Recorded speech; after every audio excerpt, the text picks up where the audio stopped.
Сәлем достар, менің арнама видеома қош келдіңіздер. Және сіздерді жаңа жылдарыңызбен құттықтаймын, және де сіздерге мол бақыт, мол байлық, мол денсаулық тілеймін, және де денсаулықтарыңыз мықты болсын. Ал енді көп сөз видеомызды бастайық. Достар, бүгінгі видеоның тақырыбы өте танымал, яғни 2020 жылдың қорытындысы деп аталады. Ал енді көп сөз бізде бастаймыз, ал сіздер тамашалаңыздар. Достар, ал менің қорытындыларына бірінші бастайын. Ол бірінші сіздер әрине менің YouTube каналым. Бұл каналды негізі түрде мен 2016 жылы ашқан болатынмын. Бірақ та мен одан бері кішкене видеоларды сәндеп жүріп, содан кейін қайтадан өшіріп тастаған болатынмын. Бірақ та кейін осы бір айдың ішінде мен видеомды сәндеп YouTube'да белсенді болып, бір 10-15 немесе 20 видеода түсіріп тастадым, шынымды айтатын болсам. Және де сіздер де белсенді болдыңыздар, лайк бастыңыздар, маған тіркелдіңіздер. Сол үшін де рахмет. Басында менде негізгі 140 тіркелуші болған, шыны керек. Бірақ менде 156 тіркелушіге көтерілді, яғни сіздер маған 16 тіркелуші қостыңыздар. Ол үшін де бір айдың ішінде әрине ол сіздер үшін аз шығар, мүмкін көп шығар, білмеймін. Бірақ та мен үшін аз әлі, бірақ та мен бұл үшін сіздерге ризамын. Тоқтамай ары қарай да менің арнама тіркеліп, осы видеоға лайк басып, қоңыраушаны басуды ұмытпаңыздар. Ол менің бірінші жетістігім, және де осы 16 тіркелушінің өзінде менде ең алғашында басында менде 23 просмотрға айналды, содан кейін 54 просмотр, қазірдің өзінде 500 просмотр болды. Оның өзі мен үшін көп, және рахмет сіздерге, және одан ары қарай менің арнамды дамытасыздар деген ойдамын, және де мен аптасына бір рет видео түсіріп отырамын, немесе 2 күнде бір рет. Достар, ал енді келесі менің жетістігім, ол екіншісі, яғни TikTok.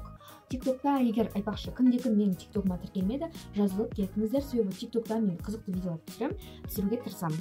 Және де TikTok'та мен осы жылы аштым. Осы бір 2020 жылдың 2 ай болды ма? 3 ай болды. 3 айдың ішінде мен 519 тіркелуші жинадым. Былайша айтқанда 5 тіркелуші. Ол мен үшін өте көп, және сол үшін сіздерге де үлкен рахмет. Ал енді үшінші, ол енді менің саяхатым туралы болмақ. Яғни мен осы жылы Нұр-Сұлтан қаласына және де Көкшетауға бардым. Олар маған қатты ұнады, әрине қызықты болды. Самолеттің ішінде отырдық, ұшақпен бірге ұштық, барлығы қызықты болды. Ол да менің бір жетістігім болып саналады мен үшін. Келесі достар, мен осы жылы өзіме жеке күнделік арнадым. Жеке күнделік. Жеке күнделігім себебі маған мен алдыңғы жылы осы бір қызықты видеоблогерлерді көрдім, содан кейін өзіме ежедневник арнай бастадым. Ежедневник дегеніміз жеке күндеріңіз, ол туралы жеке күндеріңізді пландап отырасыздар. Ол үшін мен әрине қазірдің өзінде толтырып жүрмін, және де маған қатынады. Ол да менің бір жетістігім. Ал келесі достар, бізде мен осы жылы Instagram аштым, мен Instagram парақшама тіркеліп кетіңіздер, бірақ мен әлі ол жаққа тек 4-ақ пост салдым, бірақ соның өзінде менде 17 тіркелуші әлі, бірақ та әлі дамимыз деген ойдамын. Себебі мен Instagramда белсенді болып жүрген жоқпын, бірақ та мен YouTube'да белсенді болып жүрмін, сондықтан да YouTube'ды бірінші дамытып алайын деп ойладым. Бірақ та Instagramға да қолымнан бос уақытында белсенділік танытуға тырысамын, сондықтан да менің Instagram парақшама тіркеліп кетіңіздер. Келесі достар, мен осы жылы, яғни осы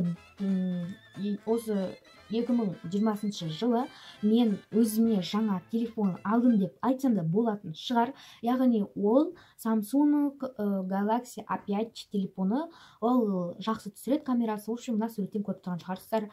Егер сондай телефон болса, менің каналыма лайк басып, және тіркеліп кетіңіздер.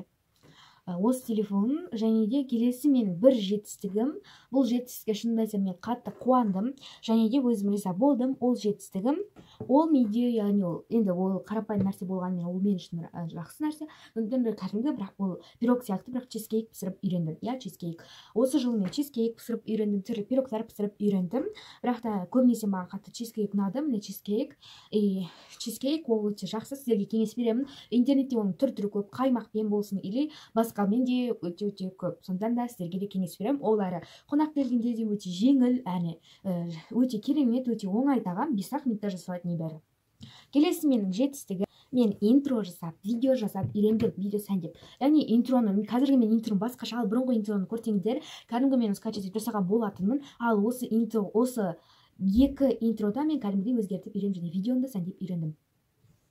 Содан кейін менде келесі жетістік, ол жаңа жылға ата-анама, әпкеме, ағама сыйлық алдым. Ол да менің бір жетістігім деп санаймын, себебі ол да өте маған қиын болды. келесі достар менің жоспарларым деп аталады. Ал енді бастайық. Менің осы жылды бірінші ең басты жоспарым ол әрине мен осы ютубтан айтатын болсақ, ютубтағы менің жоспарым 500 тіркелуші жинау. Оған сіздер 344-ақ тіркелуші қоссаңыздар, барлығы жеткілікті болады. Сондықтан менің арнамды достарыңызға таратып, немесе қызықты видеолармен түсіруге тырысамын. Сондықтан тезірек менің арнама тіркеліп, лайк басып, қоңыраушаны басып кетулеріңізді сұраймын. Себебі алда, яғни жаңа жыл қыстық каникул, сондықтан мен күшті қызықты видеолар түсіремін деп ойлаймын. Ал менің екінші жоспарым, мен 2-3 күн болды айтпақшы, ерте тұрып жүрмін және соны ары қарай дамытқым келеді. Мен қазір 9-да тұрып жүрмін, бірақ та енді 8-де тұрғым келеді. Сол менің жоспарым. Үшінші менің жоспарым, мен осы жылы өзімнің яғни осы YouTube каналымды дамытып болғаннан кейін Инстаграмды да ашқым келеді. Енді мен Инстаграмда бағана айттым, белсенді болып жүрген жоқ, бірақ та белсенді болуға тырысқым келеді яғни. Төртіншісі, жаңа ежедневник алғым келеді, яғни күнделігім әлі бітпеді, бірақ та ол бітіп қалған жағдайда дегенде алғым келеді. Ол менің жоспарым былайша айтқанда. Және де мен осы жылы кішкене болса да өзіме өзгеріс енгізгім келеді, мүмкін ол шашымды қиямын или әйтеуір сондай. Енді бұл нақты жоспарым емес, просто сөйтіп ойладым. Келесі ол менің ең сүйікті затымды алғым келеді. Осы жылы. Яғни жинап өзім алғым келеді. Бірақ ол зат әлі белгісіз, бірақ та мен оны табуға тырысамын, және сол туралы егер видео шығады, мен сүйікті заттарымның армандарымды яғни орындағанымды қалаймын. Және де әзірше менде осы жоспарлар, және де менде 500 подписчик жинау деген арманымды сіздер орындайсыздар деген ойдамын. Және де мен оның барлығын тырысып сіздер үшін видео түсіріп жатырмын. Сондықтан да менің арнамды тіркеліп, қолдап кетіңіздер. Сіздердің әрбіреулеріңіздің қолдарыңыз, лайктарыңыз мен үшін өте маңызды. Сондықтан да жылы комментарияларыңыз мен үшін маңызды. Сондықтан да менің арнама тіркеліп, осы видеоға лайк басып кетуді ұмытпаңыздар. Ал енді менің видеом осымен бітті.